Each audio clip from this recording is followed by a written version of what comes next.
Бугарија на прво место, Турција на второ, а после неа Словенија. Првата петорка ја заокружуваат Соединетите Американски држави и Германија.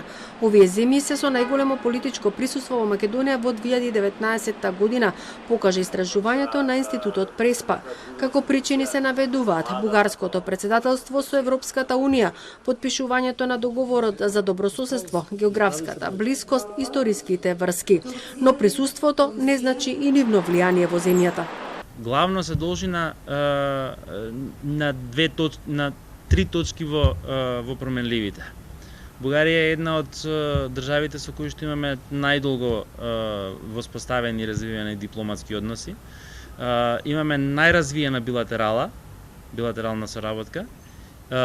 Имаме во 2019 година најразвиена билатерална комуникација. Најголем број на посети во 2019 година на официјално ниво се од Бугарија. Во однос на економското присуство на врвот на табелата се наоѓаат Германија, зад неа се Соединетите Американски држави, Турција, Обединетото кралство и Италија, додека на културно ниво предничат Соединетите Американски држави, втора е Србија, а на трето место Турција.